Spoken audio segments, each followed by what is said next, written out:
Late 1942, the ridgelines above the Matanikau River on Guadalcanal. More than 30,000 Japanese soldiers of the 17th Army are holding the jungle west of Henderson Field, and they are starving. Their diaries, recovered after the war by American intelligence teams, describe a condition that the word hunger does not begin to cover. They have not received a regular supply shipment in weeks. The last rations distributed to some units amounted to a single rice ball split among 4 men. Their gums are bleeding from scurvy.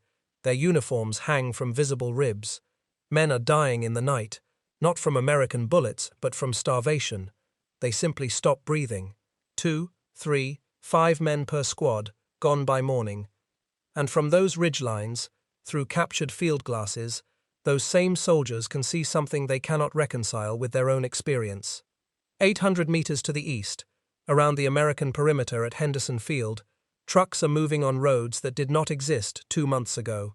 Crates are being unloaded from ships anchored offshore, stacked on the beach, loaded into vehicles, and driven inland. Every few days, another ship appears, sometimes 2, sometimes 3. The Americans have built a dock. They have built warehouses. They have built what appears to be a field hospital with electric lights that glow at night like a small city planted on a malarial island 6,000 miles from the nearest American factory. And among the supplies coming off those ships, recorded in the logistical manifests of the Guadalcanal campaign, is a category of cargo that should not exist on a jungle island in the South Pacific. Fresh fruit, oranges, lemons, grapefruit, perishable citrus, loaded in California, kept under refrigeration across thousands of miles of open ocean, and delivered to Marines who eat it casually, the way a man eats an orange on his porch at home. On the American side of the perimeter, an enlisted man is peeling an orange. On the Japanese side, soldiers are chewing bark. Within weeks, the Japanese garrison on Guadalcanal will begin to refer to the island by a new name. They will call it Gato, Starvation Island, a wordplay on the island's Japanese name that swaps in the character for hunger. It will become one of the most quietly devastating nicknames in the entire Pacific War. And the question that this contrast raises, the question this entire investigation is built around, is the simplest question in the world. How? How are those Marines eating oranges? How did the United States of America move perishable fruit, fruit that rots, fruit that bruises, fruit that needs refrigeration, across the largest ocean on the surface of the Earth, to an island most Americans could not find on a map, while the Imperial Japanese military, which 6 months earlier had conquered territory stretching from the borders of India to the Central Pacific, could not move a bag of rice across 90 miles of open water to feed its own soldiers standing on ground it already held. That question, the question of the orange, is not a question about fruit. It is a question about 2 civilizations, 2 military cultures, and 2 entirely different answers to the most basic problem in warfare. The problem that has decided more battles than any general, any weapon, any strategy ever devised. The problem of keeping the men who fight alive long enough to fight. Logistics. This is the story of how the United States built the most extraordinary supply system in the history of warfare, a system so vast and so efficient that it could deliver fresh citrus, ice cream, Coca-Cola, and hot turkey dinners to men standing on coral atolls that did not appear on most pre-war maps, and of how the Japanese military, which had built one of the most formidable fighting forces the modern world had ever seen, watched that system operate and genuinely could not comprehend what they were looking at, not because they lacked intelligence, not because they lacked courage, but because they came from a military tradition that had spent a century telling itself that the things the Americans were doing did not matter, and by the time they understood that those things mattered more than anything else in the war, it was far too late to build them. To understand why starving Japanese soldiers on Guadalcanal in 1942 were watching Americans eat oranges and could not make sense of what they were seeing, we do not need to go back to Pearl Harbor. We do not need to go back to the fall of Singapore. We need to go back to 1868, to the Meiji Restoration, and to a decision the architects of modern Japan made about what kind of military they wanted to build, a decision that would, 75 years later, starve more than 1 million of their own soldiers to death. In 1868, the Tokugawa shogunate collapsed, and a group of young reformers seized power in the name of the Emperor Meiji. They looked at the Western world and understood that Japan had to modernize or be colonized. They sent missions to Europe and America. They studied every institution, and when it came to building a military, they made a choice.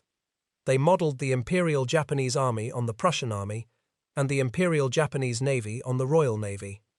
The men who designed these institutions borrowed tactics, organization, and above all, a philosophy of war that would define how Japan fought for the next 8 decades. The philosophy they borrowed, and then amplified, was the idea of seishin, fighting spirit. It was, in its Japanese form, a fusion of samurai culture and Prussian discipline. The warrior's will was the decisive factor in battle. Material, supply, logistics, these were secondary concerns. A soldier with sufficient spirit could endure any hardship. A commander who worried about supply lines was revealing a deficiency not of planning, but of character. The man who asked for more food was admitting that his spirit was not strong enough to fight hungry.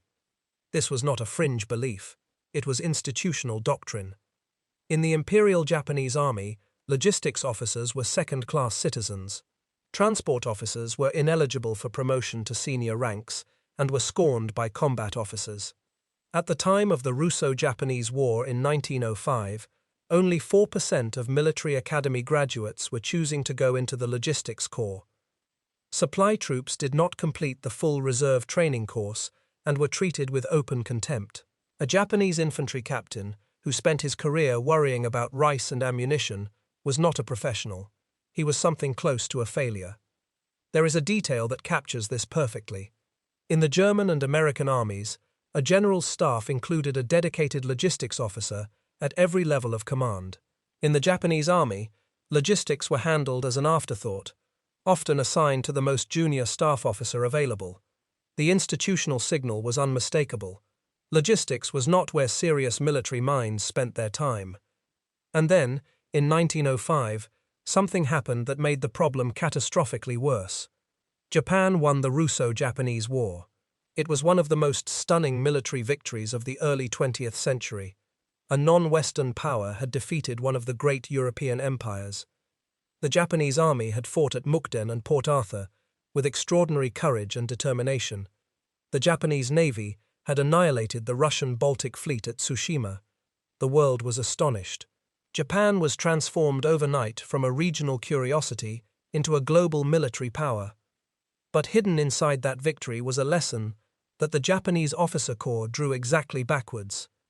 The Russo-Japanese War had been, from a logistics standpoint, a near disaster for Japan. Supply lines to Manchuria were fragile. Troops had been undersupplied. Medical services were inadequate. Ammunition ran dangerously low at critical moments. The siege of Port Arthur, which lasted from August 1904 to January 1905, cost Japan more than 57,000 casualties, many of them in frontal assaults that relied on human determination to compensate for insufficient artillery ammunition. The attacks worked in the end because the Russian garrison was isolated and demoralized, but the cost was horrifying, and a more capable or better supplied enemy would have turned those assaults into mass graves. The correct conclusion was that Japan needed to build a better supply system before it fought a larger war. The conclusion the Japanese military actually drew was the opposite. Spirit had overcome material deficiency.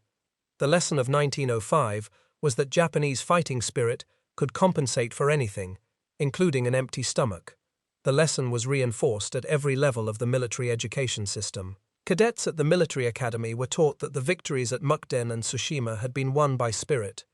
The word seishin appeared in training manuals, in speeches, in doctrine papers, in the culture of every regiment and every ship.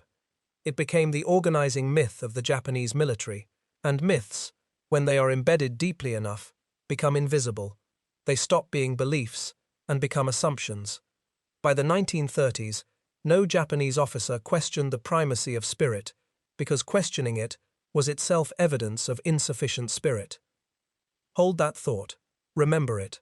Because 37 years after Tsushima, in the jungles of Guadalcanal and New Guinea and Burma, that lesson, The lesson Japan drew from beating Russia would kill more Japanese soldiers than every American bullet, bomb, and shell combined. Now look across the Pacific. In 1941, the United States of America was a country that had spent the previous century building things: railroads across a continent, canals through mountains, bridges over rivers that European engineers said could not be bridged, 1,000 miles of highway, 60 million automobiles, the largest industrial economy in the history of the world, run by men who did not come from a warrior tradition. They came from a building tradition. They were the children and grandchildren of people who had crossed an ocean, cleared land, built towns, laid pipe, strung wire, and solved every problem they encountered, not with spirit, but with tools, materials, organization, and sheer productive output. There is something worth noticing about the men who would build America's Pacific logistics system. Almost none of them were professional military officers before the war. Henry Kaiser was a road builder and dam contractor. Ben Morial was a civil engineer who had joined the Navy's construction corps. The Seabees were plumbers, carpenters, electricians, and heavy equipment operators from civilian construction firms. Worrell Reed Carter was a career naval officer, but his specialty was supply, not combat. These were not men who had been raised on tales of martial glory. They were men who had been raised on the practical, unglamorous business of making things work. They knew how to move materials from one place to another because they had spent their careers doing exactly that. They knew how to build structures on difficult terrain because they had built dams in canyons and highways through deserts. They brought to the Pacific not a doctrine of war, but a habit of construction, and that habit turned out to be the most decisive weapon in the theater. When the Japanese struck Pearl Harbor on December 7, 1941, they destroyed or damaged 18 American warships and killed more than 2,400 Americans. They did not destroy a single dry dock. They did not destroy the fuel tank farm. They did not destroy the submarine base. They did not destroy the repair shops. Admiral Chuichi Nagumo, the commander of the strike force, turned his carriers for home after 2 waves without striking the port's fuel storage or repair facilities.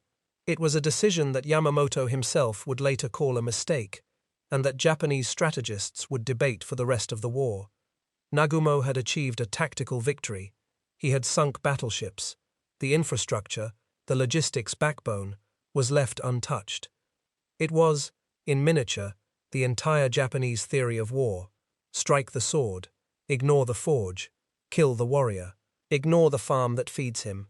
It was also, as events would prove, a catastrophic strategic error, because the dry docks and fuel tanks Nagumo left standing would become the foundation on which the United States built the largest mobile logistics operation in the history of warfare.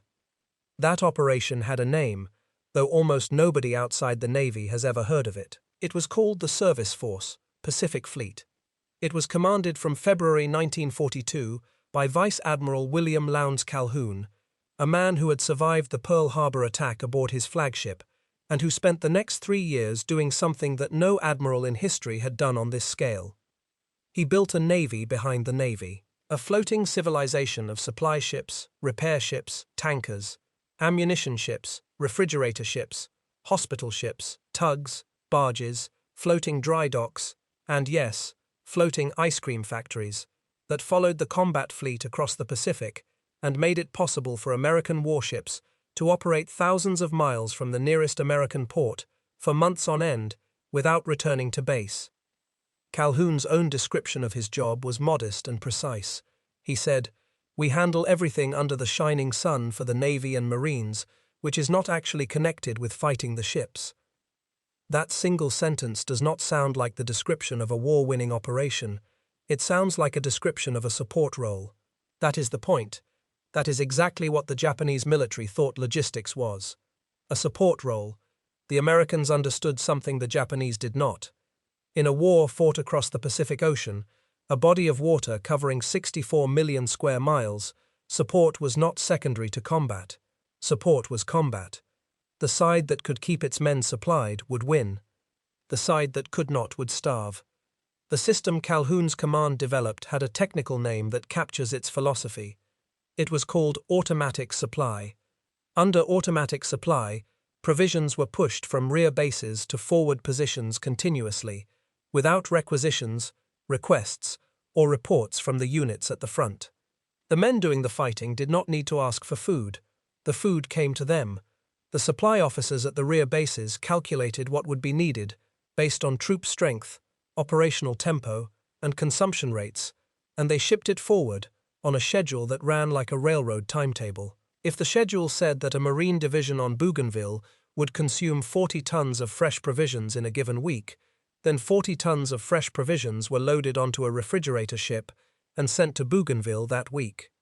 No request was necessary, no form was filed, the system simply moved. The Japanese operated on the opposite principle. Japanese supply was requisition-based, which meant that the units at the front had to ask for what they needed. This sounds reasonable until you consider what happens when the front is a jungle island with no radio communication, no functioning headquarters, and no surviving logistics officers. When the men who were supposed to file the requisition were dead or starving, no requisition was filed. When no requisition was filed, no supply was sent. The system required its weakest, most desperate units to generate the paperwork that would save them. It was, in practice, a system that punished failure with more failure. And starve is not a metaphor. It is the literal, clinical, documented reality of what happened to the Japanese military in the Pacific. Of the approximately 2.3 million Japanese soldiers, sailors, and airmen who died between 1937 and 1945, the historian Akira Fujiwara, in research later cited by Professor Yoshida Yutaka in the Asia-Pacific Journal, found that approximately 1.4 million, roughly 61%, died not from enemy action, but from starvation and disease. 61%. More than half of all Japanese military deaths in the entire war were caused not by American weapons, but by Japan's own inability to feed its soldiers. On Guadalcanal, the numbers tell the story with a precision that needs no commentary. Of approximately 22,000 Japanese soldiers who fought on the island, roughly 15,000 died of starvation and disease. Approximately 5,000 died in combat. 3 to 1. For every Japanese soldier killed by an American on Guadalcanal, 3 Japanese soldiers were killed by their own supply system, or rather, by the absence of one. Japanese soldiers on Guadalcanal, in accounts later recorded by historians, described a survival calculus that became one of the most harrowing testimonies of the Pacific War. Those who could still stand had 30 days to live. Those who could not sit up had 1 week. Those who urinated lying down had 3 days. Those who no longer spoke had 2 days. Those who stopped blinking would be dead by tomorrow. That was the arithmetic of starvation on an island where coconut palms still bore fruit, and the rivers still ran with clean water. The food existed. The Japanese could not organize a system to collect and distribute it efficiently under combat conditions because no one in the command structure had been trained to think about food as a military problem. It was a morale problem, and morale was supposed to be solved by spirit. The Japanese had a name for the logistics effort that was supposed to save Guadalcanal. They called it the Tokyo Express. It was a series of high-speed destroyer runs organized by Rear Admiral Raizo Tanaka, one of the most capable surface warfare officers in the Imperial Navy. Tanaka would load supplies into steel drums, lash them to the decks of his destroyers, race down the slot, the narrow strait between the Solomon Islands, at night, dump the drums offshore, and race home before American aircraft could catch him at dawn. It was a brilliant improvisation. It was also a confession of failure on a scale the Japanese officer corps could not bring itself to acknowledge. A first-rate navy, one of the 3 or 4 most powerful on Earth, had been reduced to delivering food in oil drums dropped into the ocean at night, and even that was failing. On a typical night run in December 1942, 1,500 drums would be rolled into the sea. The current, the darkness, and the chaos meant that Japanese troops on shore recovered roughly 300 of them. 20%, 80% of the food sank or drifted away. Meanwhile, on the American side of the perimeter, a very different scene was unfolding. By December 1942, American supply ships were offloading not just ammunition and medicine, but thousands of cases of beer at Guadalcanal. Beer, While Japanese soldiers were dying at a rate of dozens a day from starvation, American Marines were receiving shipments of beer by the thousands of cases. The contrast is so extreme that it reads like fiction. It is not fiction. It is the logistical record of the campaign. The Liberty ship that delivered that beer was one of the most remarkable mass production achievements in industrial history. The Liberty ship program, launched in 1941 under the direction of the industrialist Henry J. Kaiser, was designed to solve a simple and terrifying math problem. German submarines were sinking Allied merchant ships faster than the Allies could build them. Kaiser, a road builder who had never built a ship in his life, proposed to solve the problem the way Americans solved every problem. He proposed to build ships so fast that the submarines could not sink them quickly enough. Kaiser's shipyards did not look like traditional shipyards. They looked like automobile factories. He used prefabricated sections, welding instead of riveting, and assembly line methods adapted from Detroit.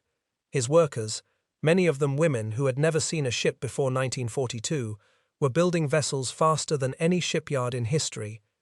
The numbers are difficult to absorb. 18 American shipyards built approximately 2,700 Liberty ships between 1941 and 1945. That is an average of roughly 3 ships every 2 days. At the beginning of the program, a single Liberty ship could take the better part of a year to build. By 1943, the average had fallen to 42 days, and then Kaiser decided to make a point. On November 8, 1942, his Permanente Metals Yard in Richmond, California, laid the keel of a Liberty ship designated the SS Robert E. Peary. 4 days, 15 hours, and 29 minutes later, the ship was launched. It was a stunt, a publicity exercise, designed to show the world what American industry could do. But the stunt worked because the underlying production was real. Each of those 2,700 ships could carry the equivalent of 2,840 jeeps, or 440 tanks, or 230 million rounds of rifle ammunition. Kaiser's stated goal was to produce ships faster than the enemy could sink them. He succeeded. And here is the part I want you to hold in your mind. Those ships, those 2,700 Liberty ships, and the 534 faster Victory ships that followed them, were not the weapon. They were the delivery truck. They were the vehicle that carried the weapon across the ocean. And the weapon was not bombs. The weapon was not bullets. The weapon was everything. Fuel, food, medicine, spare parts, lumber, concrete, steel, fresh water, mail, movies, Coca-Cola, and yes, fresh oranges. The weapon was the capacity to move a civilization across 64 million square miles of open water and set it down, intact and functioning, on a coral atoll that had never had electricity before. If your father or grandfather served in the Pacific in any branch, in any capacity, I would be honored to read their story in the comments. Logistics troops, Seabees, supply officers, cooks, mechanics, and the men who kept the machine running. Those men won the war as surely as any rifleman, and their stories deserve to be remembered. Every like on this video helps keep those stories visible a little longer. The weapon had a delivery system, and the delivery system was built by men who, like Henry Kaiser, came from the tradition of solving problems with whatever was lying around. They were called the Seabees, the Naval Construction Battalions. The name was a play on the initials CB.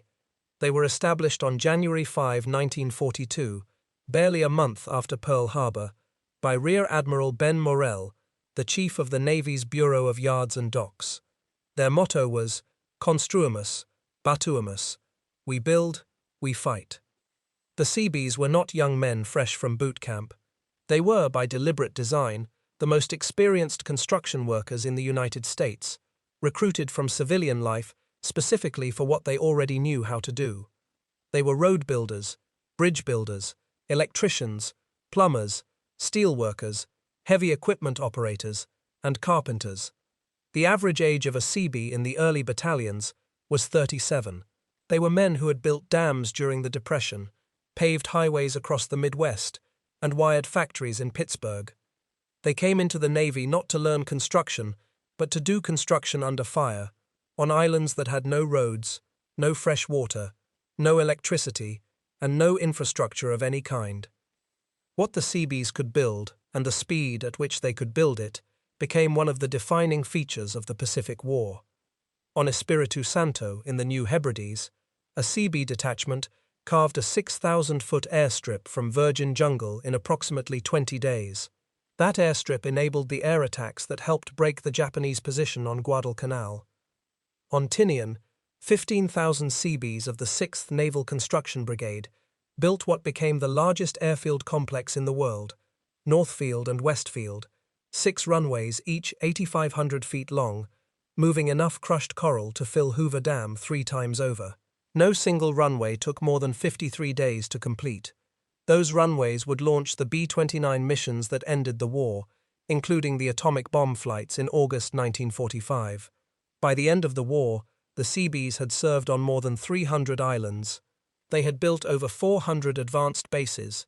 They had constructed airstrips, harbors, tank farms, hospitals, roads, bridges, water purification plants, electrical grids, bakeries, cold storage facilities, and laundries. They improvised constantly. They used Coca-Cola bottles as electrical insulators when proper fittings were unavailable. They rebuilt bulldozer radiators out of ammunition boxes. They ran generators on captured Japanese fuel when American fuel was delayed. On one island, a Seabee detachment adopted the B-29 bomber crews stationed at their airfield and built them Quonset huts, washing machines, and an ice cream parlor out of salvaged materials. The Navy codified the Seabee approach in a document that tells you everything you need to know about the difference between the American and Japanese military philosophies.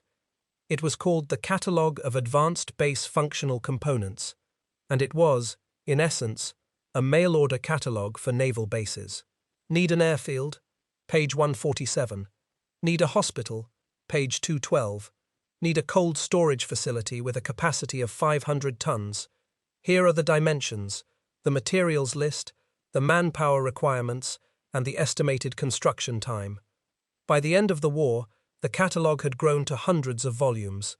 The Americans had reduced the construction of military bases on remote Pacific islands to a procedure that could be ordered from a catalogue, shipped in prefabricated sections, and assembled on site by men who had been building things their entire lives. They were, in uniform, exactly what they had been in civilian life: problem solvers. Men who looked at a situation, figured out what needed doing, and did it without waiting for someone to tell them how. The Japanese military had no equivalent, not because Japan lacked engineers or construction workers, but because the Japanese military system did not assign that kind of importance to the men who built things. The Seabees were integrated into the combat plan. They went ashore with the assault waves. They built under fire. They were armed and trained to defend what they built.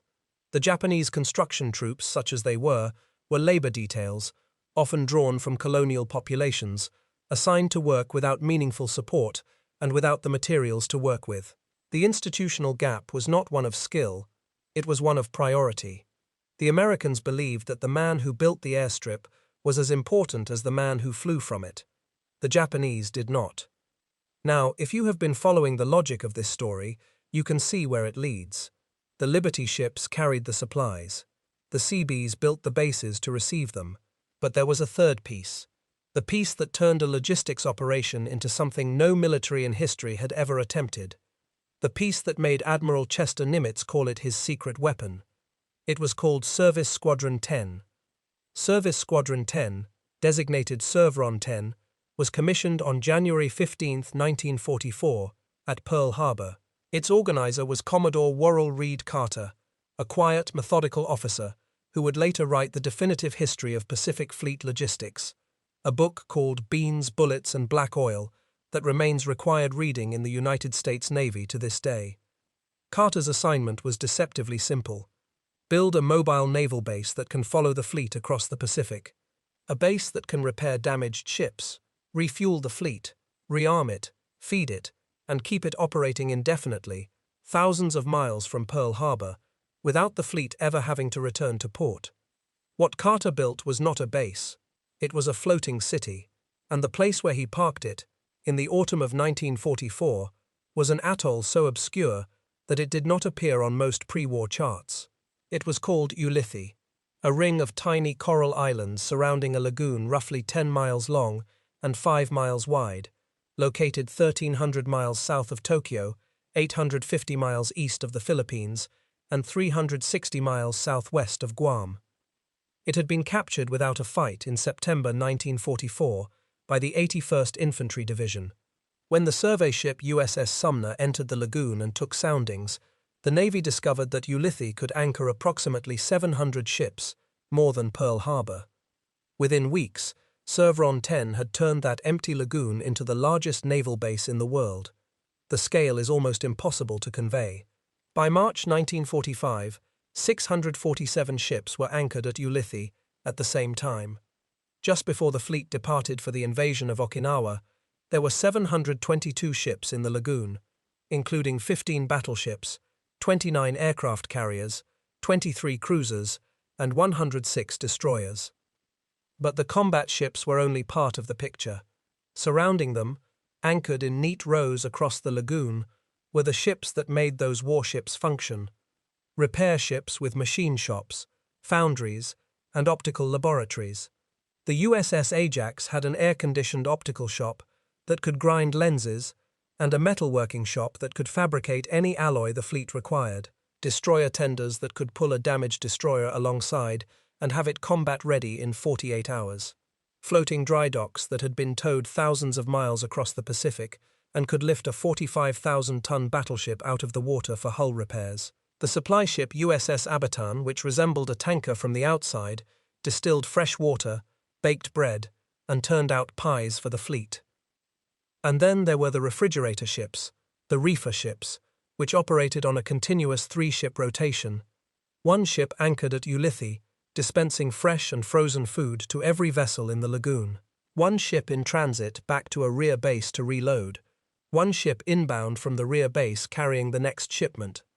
The rotation never stopped, the fresh food never ran out, and among the items those refrigerator ships carried, alongside the frozen meat and the vegetables and the butter and the eggs, was fresh citrus fruit, oranges, lemons, grapefruit, loaded in California or Hawaii, kept at controlled temperatures in refrigerated holds, transferred to the reefer ships, delivered to the lagoon, distributed to the fleet, and eaten by American sailors and Marines on a coral atoll in the western Pacific as casually as if they were sitting in a diner in San Diego. Ulithi also had something that no other military installation in the Pacific could match. It had recreation. On a tiny island within the atoll called Mogmog, the Navy built a recreation center that could host 8,000 enlisted men and 1,000 officers per day. Mogmog had a bandstand. It had baseball diamonds. It had a 1,200-seat theater with a 25 by 40-foot stage. It had a 500-seat chapel. It had a fleet post office that handled mail for hundreds of thousands of men. The men who came ashore on Mogmog could drink beer, play baseball, watch a movie, and, according to multiple accounts, eat ice cream. On a coral island in the middle of the Pacific Ocean that had not had a single permanent structure on it 12 months earlier. But Ulithi was only the anchor point. The truly revolutionary part of the system was what happened between Ulithi and the combat zone. It was called underway replenishment, and it meant that American warships did not need to return to port to refuel, rearm, and resupply. They did it at sea, while moving, from supply ships that met them at prearranged coordinates in the open ocean. By October 1944, the At-Sea Logistics Service Group comprised 34 oilers, 11 escort carriers, 19 destroyers, 26 destroyer escorts, and a fleet of tugs, all rotating continuously in the waters between the forward bases and the combat fleets. During the Okinawa campaign in the spring of 1945, underway replenishment delivered more than 10 million barrels of fuel oil, more than 25 million gallons of aviation gasoline, over 2,000 tons of refrigerated provisions, over 4,000 tons of dry provisions, more than 16,000 tons of bombs and ammunition, and 15,398 bags of mail to the fleet at sea. Mail. In the middle of the largest naval campaign in the Pacific, someone in the logistics chain was counting bags of mail and making sure they reached the men on the ships. because someone understood that a letter from home was not a luxury, it was a reason to keep fighting. By that point in the war, the supply system had become so efficient that it had created a problem no one had anticipated. It had produced a surplus. The supply ship USS Acela arrived at Ulithi in late February 1945 and remained there for months as a station stores ship, issuing provisions. But the broader problem was captured in a formal complaint from the War Shipping Administration about idle tonnage at Pacific anchorages. The reason was simple and, in the context of this story, almost absurd. The provisions storeships had finally caught up, and the ships in the combat zone naturally preferred fresh to dry provisions. The men wanted fresh food instead of canned food, and the system was producing so much fresh food that the dry stores sat waiting. Try to imagine a Japanese supply officer in 1945 hearing that the American problem was too much food. Try to imagine what that sentence would sound like to a man whose soldiers were eating bark. The ice cream was not an accident, it was policy. In 1914, the United States Navy had banned alcohol aboard its ships under General Order No. 99.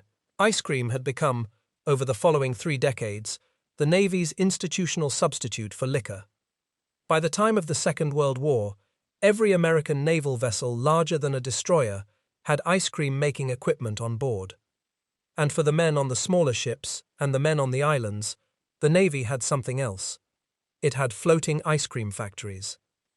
The Navy operated refrigerated concrete barges, designated BRL, barge, refrigerated, large. These were reinforced concrete hulls, 265 feet long, fitted with two 50-ton York ice machines, capable of producing approximately 500 gallons of ice cream per shift, roughly 10 gallons every 7 minutes. They could store 2,000 gallons of ice cream at any given time, along with 1,500 tons of frozen meat and 500 tons of refrigerated produce. 3 of these barges, the USS Hydrogen, the USS Calcium, and the USS Antimony, operated in the Pacific. Each one cost approximately $1 million to convert. Each one was, from the perspective of a Japanese officer who had been taught that worrying about food was a sign of spiritual weakness, an act of such extravagant absurdity that it could not possibly be real. But it was real. All of it was real. The oranges were real. The ice cream was real. The baseball diamonds on Mogmog were real. The Coca-Cola bottling plants, 64 of them built across the Pacific and other theaters by the Coca-Cola Company, after its chairman Robert Woodruff pledged in 1941 that every man in uniform would get a bottle of Coke for 5 cents wherever he was, and whatever it cost the company, were real. The 148 civilians the company sent overseas, men nicknamed the Coca-Cola Colonels, who set up jungle dispensers with ice-making units on remote Pacific islands, were real. And on the other side of the line, the Japanese experience was the photographic negative of everything Ulithi represented. In New Guinea, Lieutenant General Hatazo Adachi commanded the Japanese 18th Army, approximately 55,000 men. By mid-1943, Adachi's army had been cut off from resupply, reinforcement, and evacuation. The Americans and Australians had not needed to destroy it. They had simply bypassed it. Adachi's men were left on an island with no supply line, no relief force, and no prospect of evacuation. They starved. Of the roughly 150,000 Japanese soldiers deployed to eastern New Guinea and the surrounding islands, approximately 127,000 perished. Fujiwara's data suggests that the proportion who died from starvation and disease may have reached more than 90%. In one of the most terrible theaters of the entire war, virtually every Japanese death was caused not by the enemy, but by hunger. The Japanese soldiers in New Guinea had a saying. They said, "Java is paradise, Burma is hell, but no one comes back alive from New Guinea."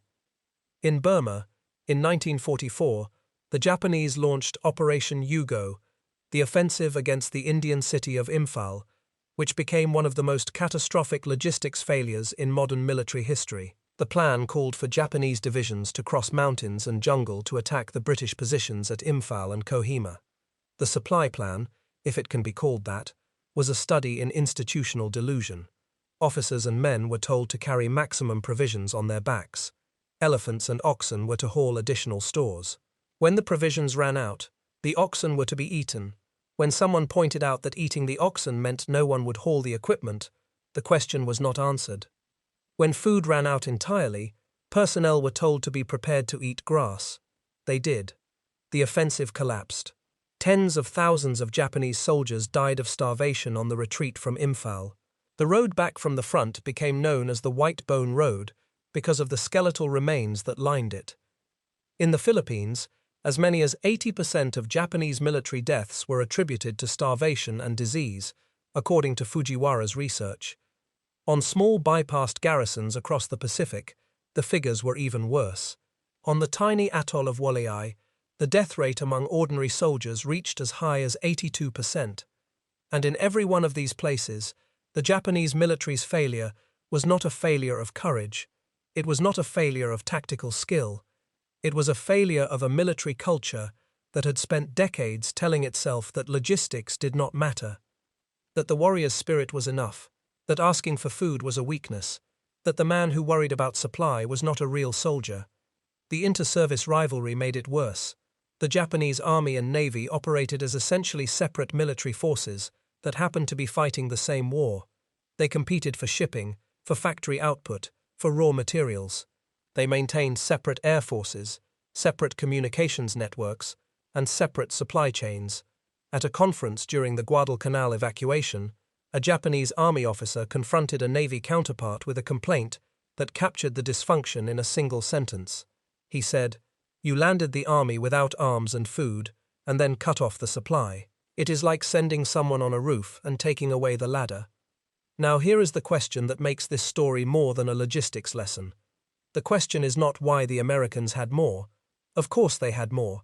The United States had the largest industrial economy on Earth. It had more steel, more oil, more food, and more shipyard capacity. More of everything. The Japanese knew this before the war began. Admiral Isoroku Yamamoto, the architect of the Pearl Harbor attack, had lived in America. He had studied at Harvard, served as naval attaché in Washington, and seen for himself the auto factories of Detroit and the oil fields of Texas. He told his colleagues that Japan could not win a long war against the United States. He was ignored because the institutional culture said that spirit would overcome material. The real question is why the Japanese could not see, even after the evidence was staring them in the face, that logistics was the weapon that was killing them. And the answer is that they could see it. They just could not say it out loud. Not during the war, not in any way that would change anything, because saying it out loud would have meant admitting that the entire philosophical foundation of the Japanese military, the idea that spirit was superior to material, was not just wrong, but was actively murdering their own soldiers by the hundreds of thousands. After the war, they said it. They said it in the interrogation rooms of the United States Strategic Bombing Survey, the most comprehensive post-war assessment of the air and naval campaigns ever conducted. American intelligence officers sat across from the senior surviving leaders of the Japanese military and asked them, plainly, what had defeated Japan. The answers, recorded in transcripts that are today among the most valuable primary sources from the Pacific War, are remarkable for what they do not say. They do not blame American bravery. They do not blame American tactics. They do not blame, for the most part, American weapons. What they blame, over and over, in language that becomes almost monotonous in its consistency, is American production and American supply. Admiral Toyoda Soemu, the last commander-in-chief of the combined fleet, the most powerful naval force Japan ever assembled, was asked what factors on the American side were most responsible for Japan's defeat. His answer was not about carriers or submarines or bombing raids. He said that it was the fact that America had adequate raw materials, bountiful resources, and tremendous production capacity, and the fact that production plans were carried out very much according to schedule. Read that last phrase again. According to schedule. The commander of the Japanese Navy, the man who had commanded the fleet at the Battle of Leyte Gulf, the largest naval engagement in history, told his American interrogators that what defeated him was not any particular battle. It was the fact that American supplies arrived on time. Admiral Yonai Mitsumasa, who served as Navy Minister, gave an answer that was even more revealing. He said that the thing that was really fatal to Japan was the fact that America's ocean crossing operations were carried out with complete thoroughness and according to plans. He said this was what hurt Japan the most. Not the bombs, not the torpedoes, the shipping schedules. Vice Admiral Fukudome Shigeru, who had served as Chief of Staff of the combined fleet, put it in terms that sound almost like a man describing a natural disaster rather than a military opponent. He told the Americans that even if Japan had managed to hold its principal bases, the result would have been the same. Japan would have dried up. The American advance merely speeded up the end. Dried up. That is the phrase a Japanese vice admiral chose to describe what American logistics did to his country's military. Not defeated, not outfought. Dried up. Like a stream that runs out of water. Like a plant that is cut off from its roots. There was another interrogation that reveals a dimension of the logistics gap that even most historians do not emphasize enough. The German naval attaché stationed in Tokyo during the war, Vice Admiral Paul Wenneker, was debriefed by American intelligence officers after the surrender. His observations about the Japanese are remarkable because he was an outsider, a professional naval officer from an allied power, watching Japanese strategic decisions with the eye of a man who came from a different military tradition. Wenneker told the Americans that the Japanese had refused to seriously attack American merchant shipping in the Pacific. The reason, he said, was that the Japanese believed American merchant ships could be easily replaced given America's enormous production capacity. They decided it was not worth the effort. This was true in a narrow sense. American shipyards were producing merchant vessels faster than any force could sink them. But the Japanese conclusion, that merchant shipping was therefore not worth attacking, revealed a profound blindness. They understood that America could build ships. They did not understand that those ships were the war.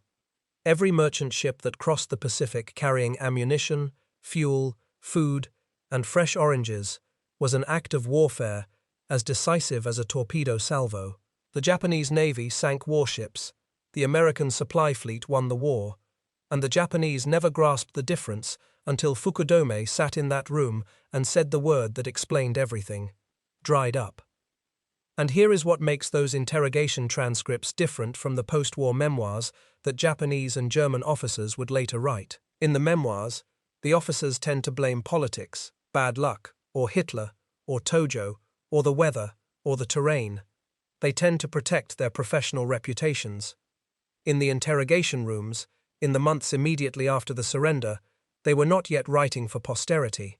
They were answering questions from the men who had beaten them, and the honesty that comes through in those transcripts is, at times, devastating. Saburo Sakai, Japan's highest-scoring surviving fighter ace, a man who had shot down 64 Allied aircraft and who had been blinded in one eye by a bullet over Guadalcanal and still flown his damaged aircraft nearly 5 hours back to base, reflected after the war that individual courage and skill could not overcome American industrial and numerical superiority. He acknowledged that he and many of his fellow pilots knew in their hearts from the beginning that Japan could not beat America. They flew anyway, because that was what the code demanded. The code did not ask whether the war could be won. The code asked whether the warrior was willing to die, and so they died. In ones and twos in the sky, and by the tens of thousands in the jungle, from a cause that no enemy had inflicted on them. The verdict on the Pacific War, the honest one, is not the verdict you usually hear. The usual verdict is that America won because it had more of everything: more planes, more ships, more bombs, more men. That is true but incomplete.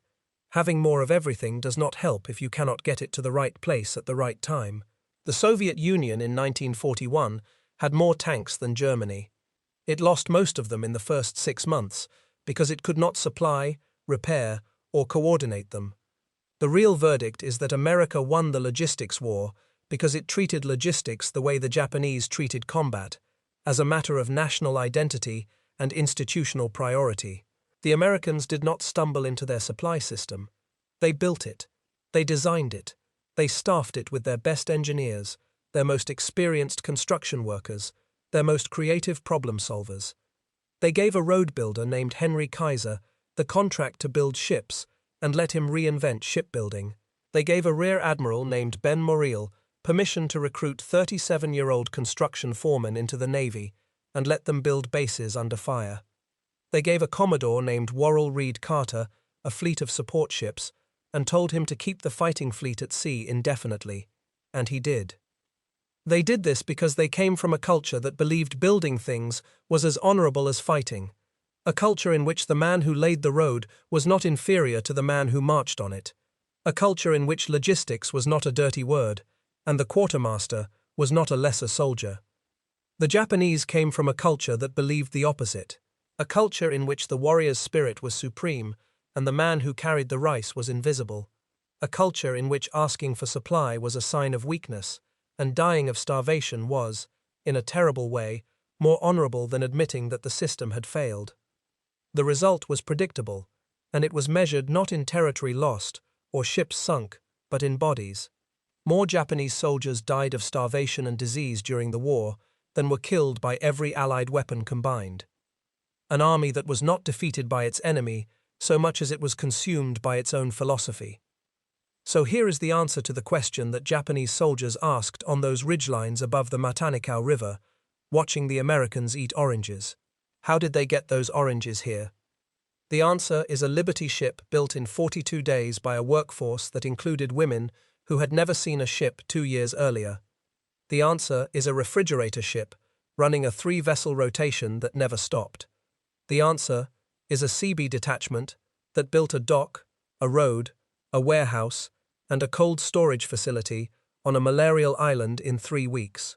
The answer is a supply system designed by men who believed that the man on the front line deserved to eat, and that getting him fed was not a secondary concern, but the primary mission of an entire branch of the service.